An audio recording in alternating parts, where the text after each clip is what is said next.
20 some years ago, I didn't communicate real well when I was buying jet skis, and that didn't go so well. So, yeah. So, and then like 19 years ago or 18 years ago, when I bought a boat, I didn't communicate that real well. But I've gotten a lot better at it, haven't I? Welcome to Our Family Invests, the podcast where successful couples come together to share their inspiring stories of balancing family, life, and business.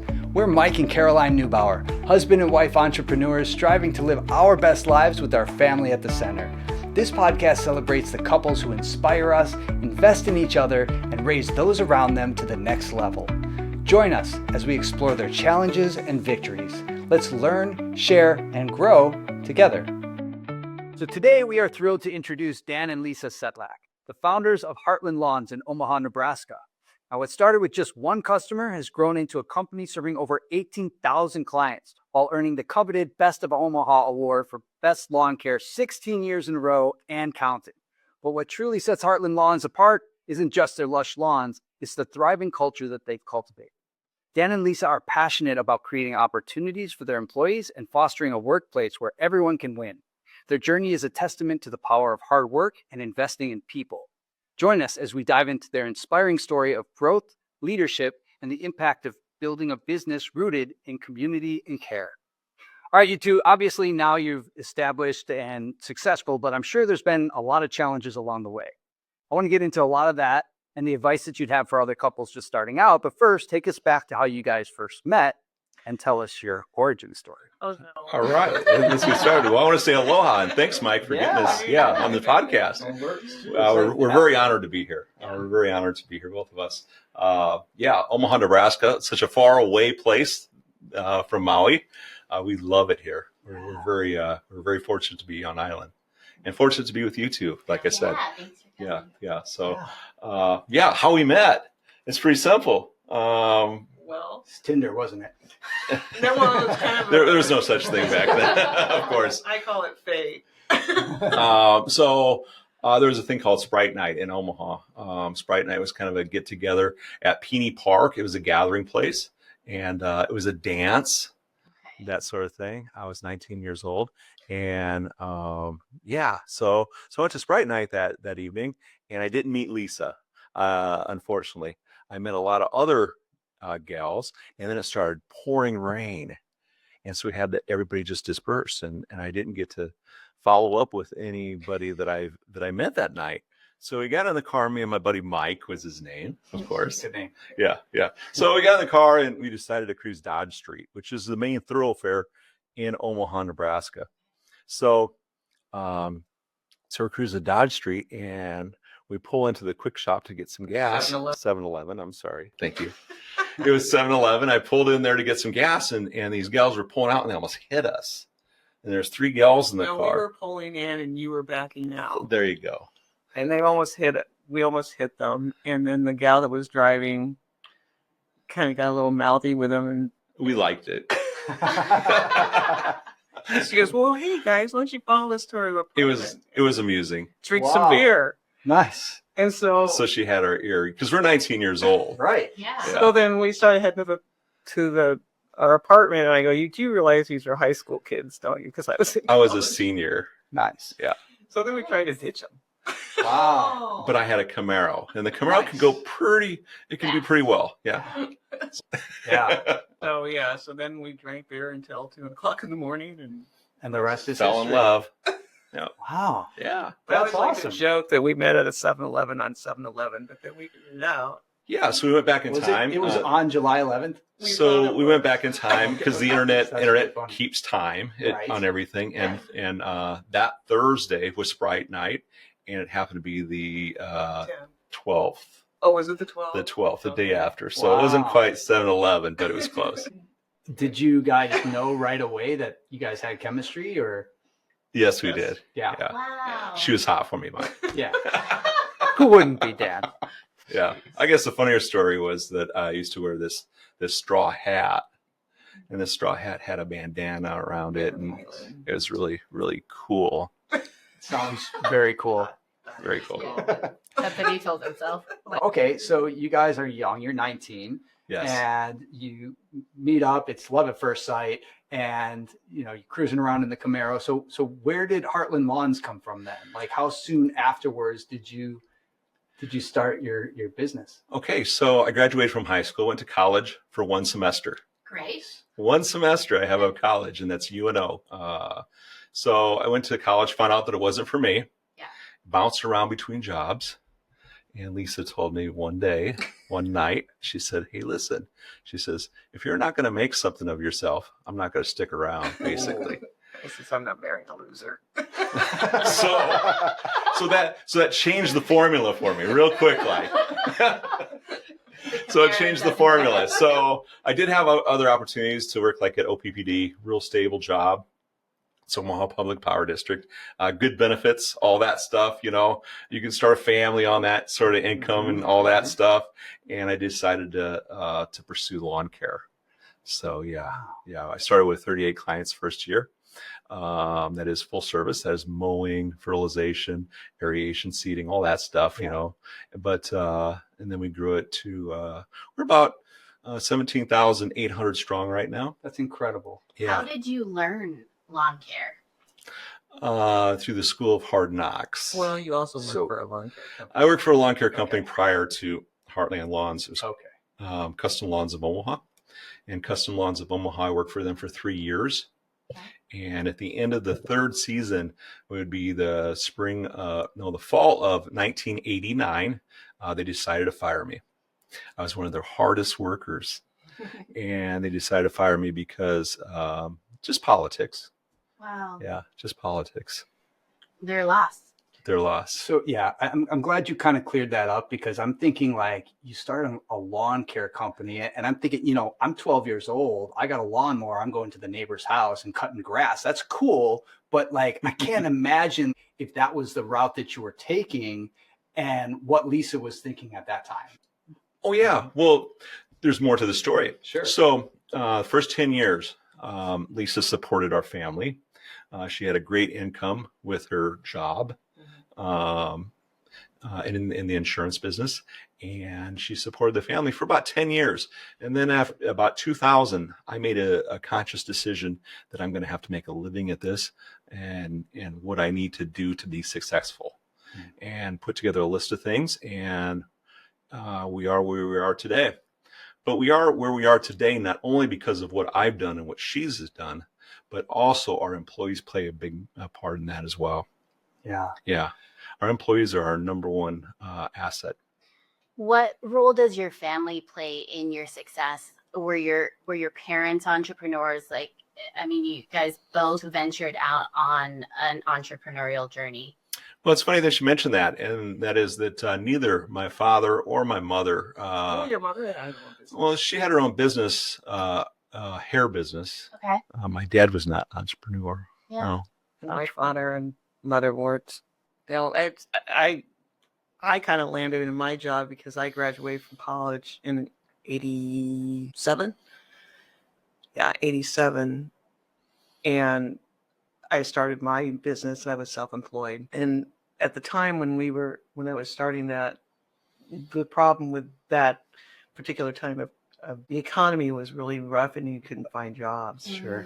And so I went to go work for this fairly large insurance carrier. And I thought, well, because my degree was in advertising and marketing management. And I thought, well, I'll do this, get my feet wet, and then go up to the home office and be in their advertising department. And the longer I got involved in that, the less and less I wanted to go up into the home office organization. Wow.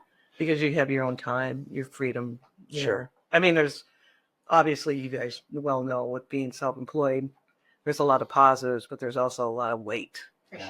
and stress. Yeah, definitely. And Because there's seasons. there's seasons. Yes. So it took me a while to get my feet up off the ground and build my business too. So Sure. Yeah.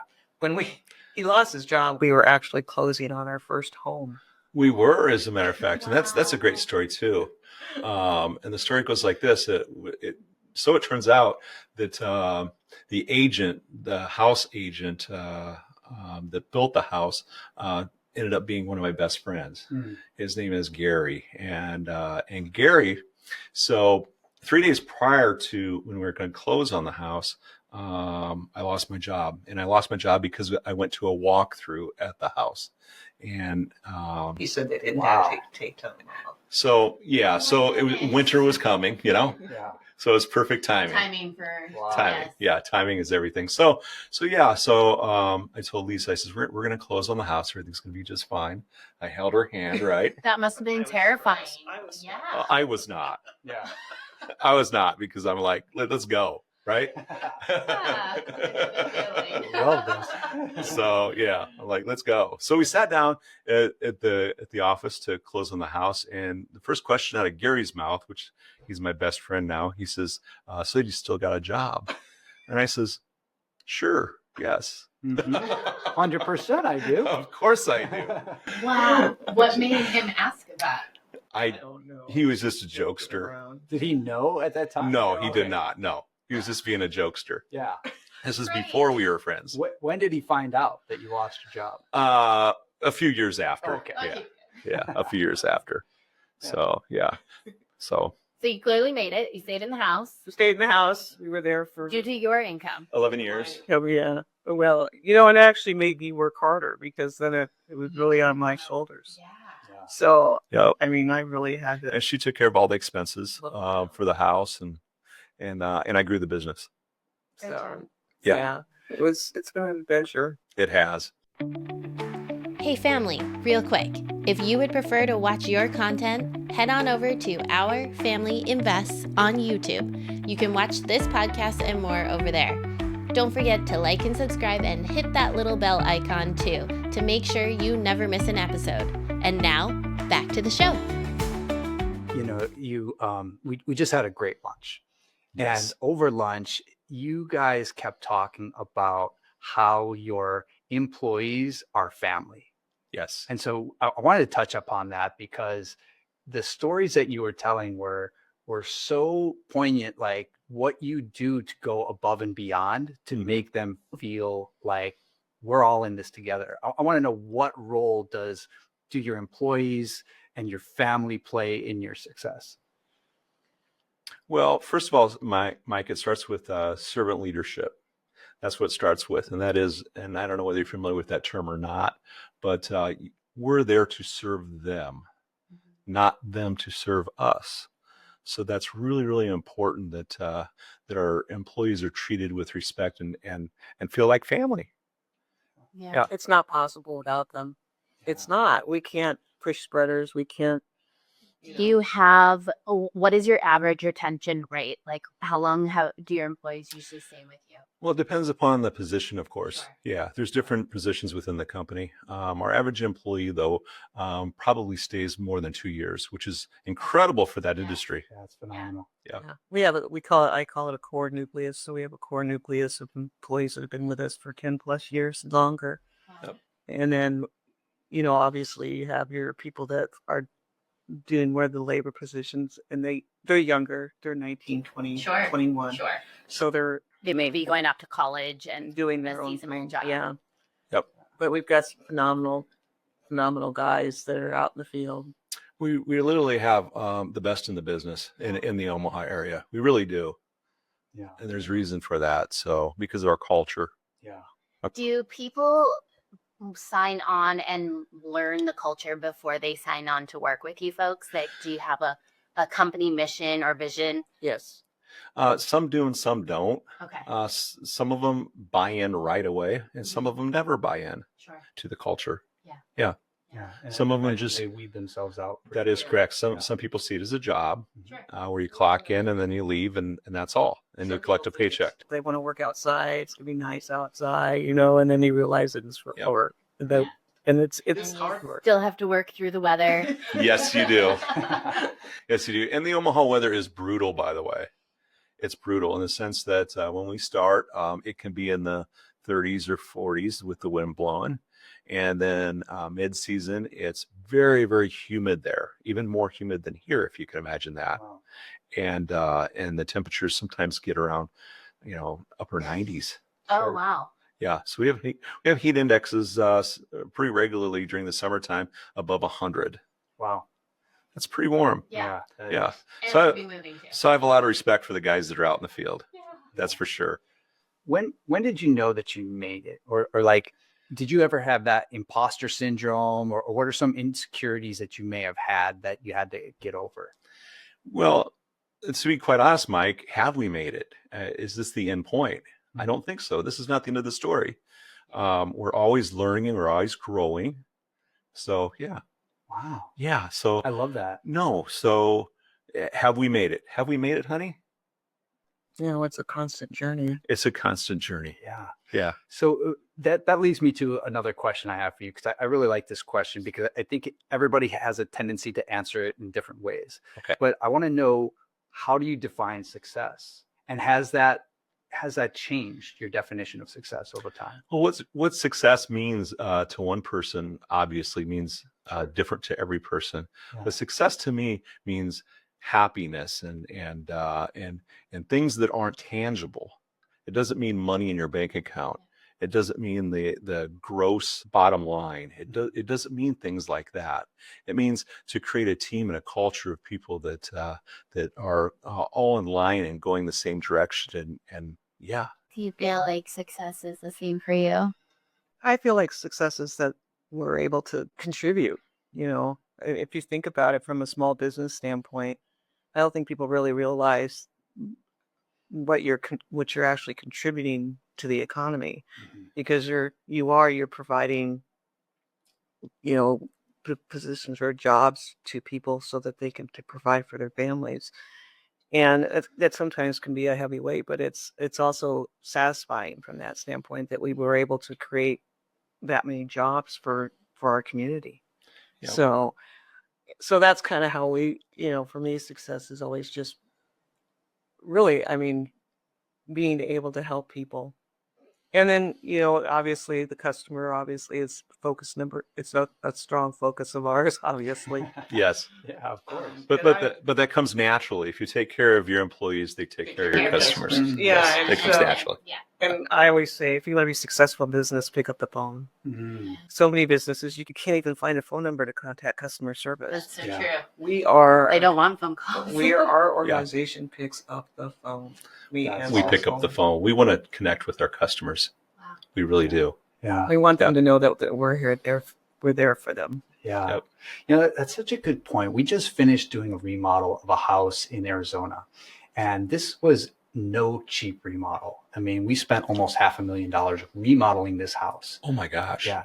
And one of the things we did was put in a swimming pool, and we called everyone to come out and give us a quote on this thing. You know how many people actually gave us a quote? 2. Yep. 2. I took a guess. Yeah. Because swimming pools are in very high demand. Sure. Yeah. Yeah. In Omaha as well. Mhm. Now, during the pandemic, everybody was putting in swimming pools Sure. Okay. because they wanted to bring the family, Mhm. the Ohana together. Yes. Yes. Yeah. Yeah. But that just goes to your point. Answer the phone, right? Like, some of the people that we employed during this whole remodel were the people that answered the phone. That's all I had to do. Yes. Just be a warm body Yes. at the other end. Yes. Yeah. You for got sure. the job. For sure. I think one of them we did say, he's like, why did you pick me? And we're like, because you answered. I wish there was another answer. So, Isn't that easy though? Yeah. That's so easy. And he was It's such an great. easy formula. yeah. To be a successful entrepreneur, answering the phone is a good first step. That is correct. Yeah. That is correct. And our administrators do a fantastic job. They understand the Yeah. the deal. What mindset shift has been imperative for you to get through those rough times? I feel like you're a very optimistic person. I am. So maybe you haven't had that, but have you had struggles where maybe the optimism isn't showing through? Well, love that. Well, I've worked really hard at what I've done. Sure. As a matter of fact, I spent 18 years out in the field at Heartland and 3 years out in the field at Custom Lawns of Omaha. So that's 21 years of my life that I spent outdoors. Wow. Yeah, That's amazing. That's a lot. That's a lot. So yeah, so I didn't really have time to really think about it a whole lot. I'm just gonna be real with you. I just push forward. Yeah. That's the main thing, is pushing forward and getting things done. Yeah. Yeah. And I always say, failure was not an option. It was just not part of the formula. And it was more, as long as you do the right things, then God will provide. Yeah. And that I tell that to our daughter. I said, just do the right thing, do what's right for the customer, put them first. Yep. You're in the back seat, and and God will provide.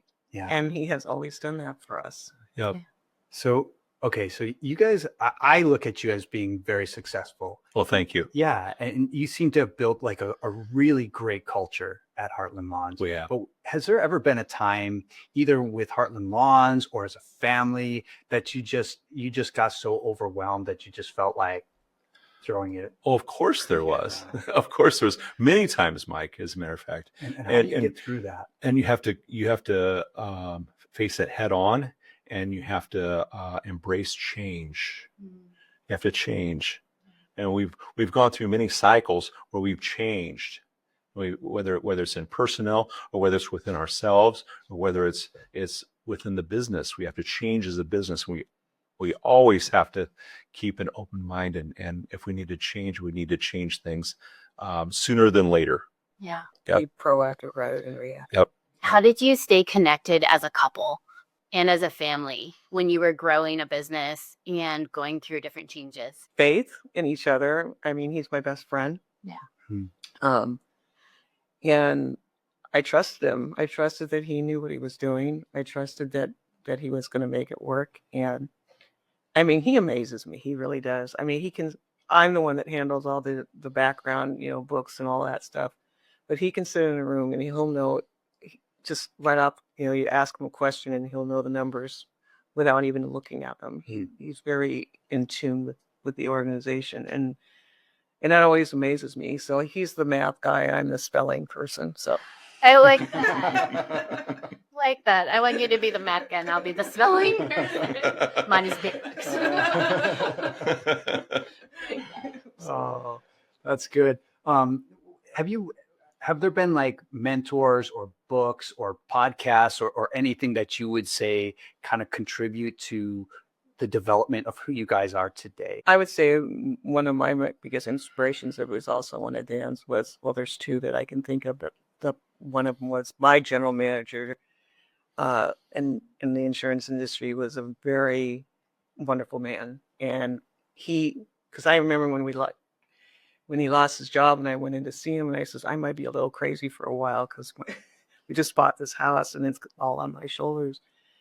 And he helped encourage me and to stay strong, and so it just made me work harder. And his name was Paul. His name was Paul. Yeah. He did pass away.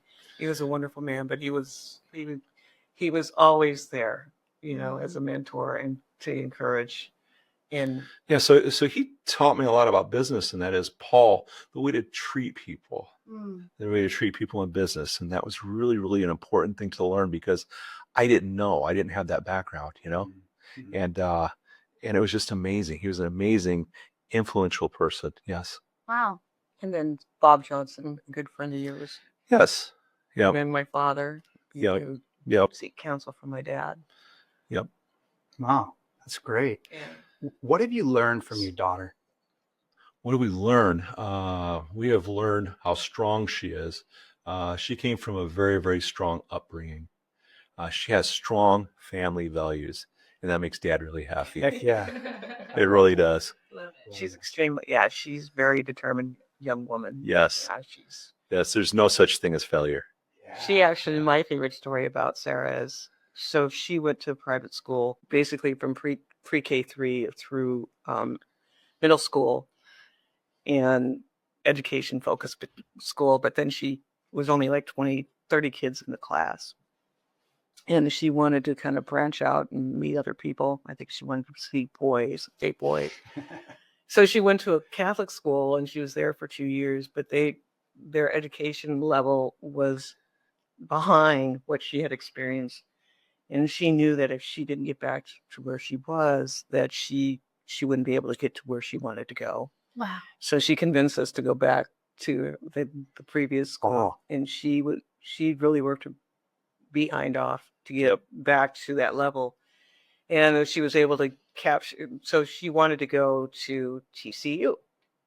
Because when you do the college search, you guys will, you start to go visit college campuses and everything.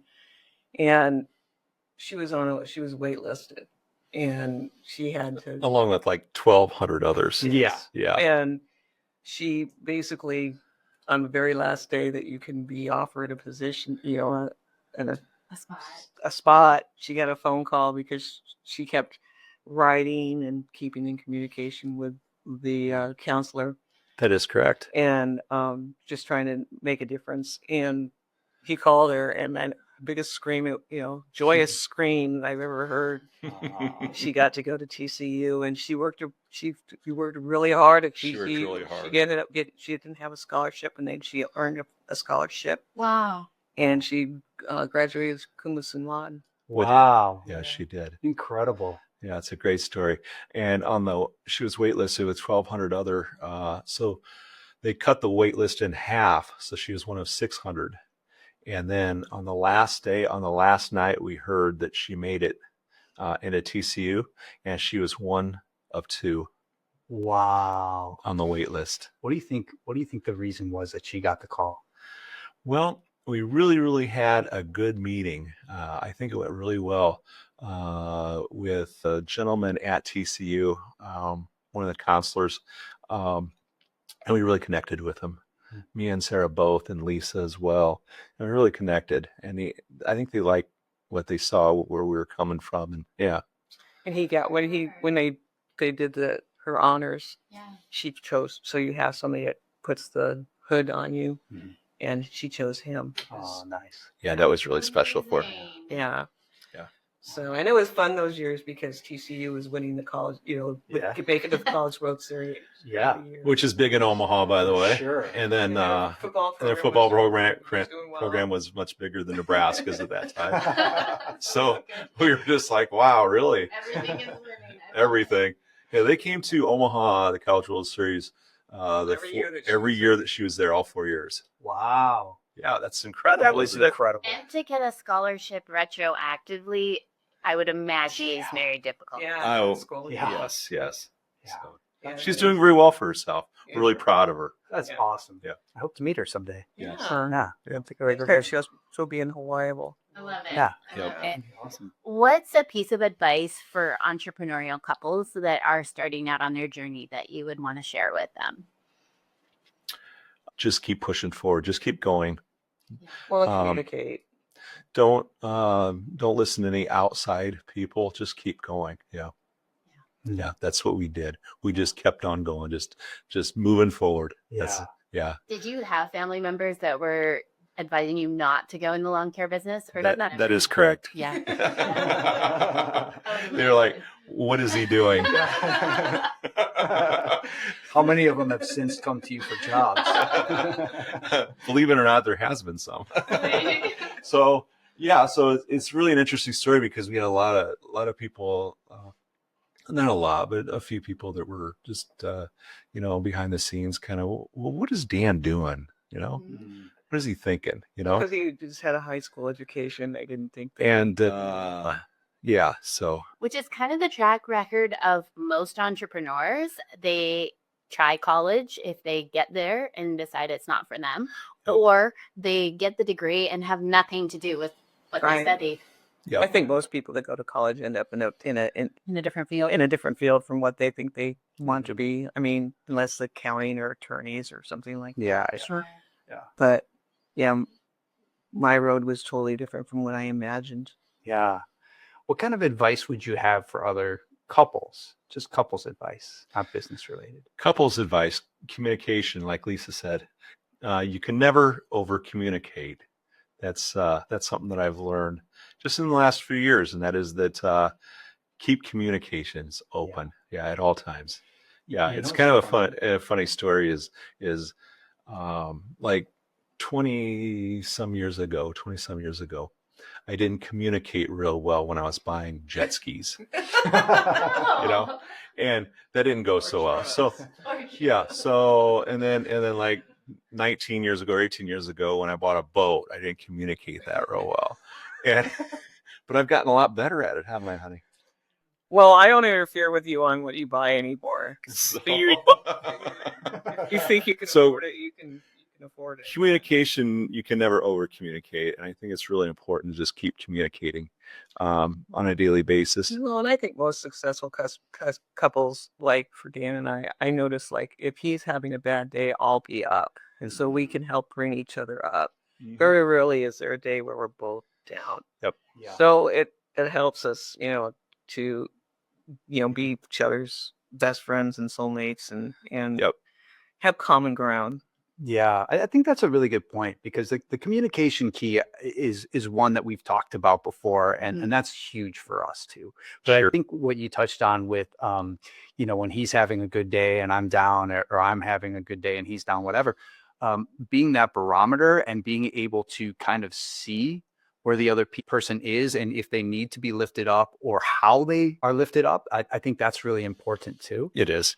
And having that nonverbal communication a lot of times, right? And not jumping on the bandwagon of their energy. Yeah. I think that's Well, but at times, I'm sure this happens to you guys. You end up taking your work home, and sometimes it can get overwhelming, and you got to kind of help each other to try and shut it off so it doesn't become all-consuming. But it isn't always easy to do.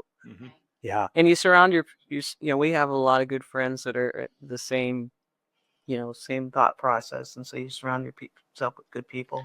Yep. So I've lived and dreamed lawn care, breathe lawn care for 30 some years. And I've learned to not take it home with me anymore. That is, I shut it off at night. Do you? Yes, that's do. amazing. I do. No, Yes. I will say that, yeah, because when we used to come to Hawaii, we'd be, because Yeah, we You just be take it with keeping our thumb on the business, and but that's where we, And- we have really good key people. in yeah, place and we make it trust our happen. people. Yeah. We Yeah. trust our people. That's really important. Yeah, Yep. And that doesn't happen overnight. That takes time to develop that trust. it does. Yeah. All right, let's lighten it up a little bit. Let's go. All right, so if tomorrow you guys win the Powerball, Okay. what is the most ridiculous thing that your partner would buy?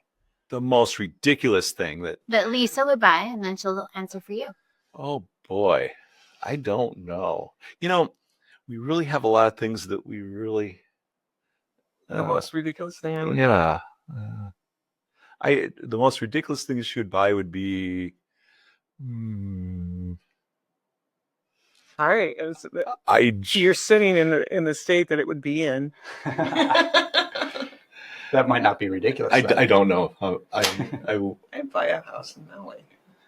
Well, that wouldn't be ridiculous though. Yeah. We were considering that at one point. Of course, You'd probably go out and buy a boat. Another boat. I love boats. Yeah. Yeah, boats are my thing. Wow. Do you have a boat at your house? I do. Yeah, Two. boats. Do you have one of those little lift things that takes it out of the I water? do. Yeah, do? it takes it out of the water. It just sits up there. Yeah. Yes, it's a fishing boat, and then we have a regular. Do you wake surf and tube? No, I just Well, kind of you just do cruise wanna around. ride. Yeah, you can too. He takes his nieces and nephews to pieces. That's fine. Yeah, I had a beautiful boat once, Mike, and the boat was 36 and a half feet. It was a Sea Ray, and it was just the most gorgeous thing you've ever seen. And we were just so busy with the business and taking care of the family and all the obligations that we didn't have time to use it. Yeah. So it sat down at Dodge Park Marina for most of the year, and then I'd pull it in and then take it out every year. And it was just a big expense. Mhm. So, We yeah. love the jet skis more. Yeah. So, The jet skis. but definitely love boats. Yeah. Yeah. Boats Do you are my take the thing. time to enjoy it now? I wish I had more time. Hmm. I fish a lot, Okay. so I really Off enjoy the boat, fishing. Or I Sometimes did off the boat a few times this year. Yeah. good. Nice. Yeah. Nice. Yeah. he catches catfish. Catfish are not her favorite. But do you also eat them or catch them? No, I just release. No. I just release. Yeah. Yeah. I just release. It's not the same type of fish that you have around here. Like, No, I imagine not. Okay, if Lisa could only eat one thing for the rest of her life, what would it be? Heavy peanut butter. Well, I haven't eaten peanut butter in 30 years. She loves peanut butter. Uh-oh. Apparently you would. Well, I would if I could, yeah, but it's very fattening. All right. What about Dan? Pickles. Oh my gosh, pickles. Yeah. I love pickles. I love pickles I too. do too.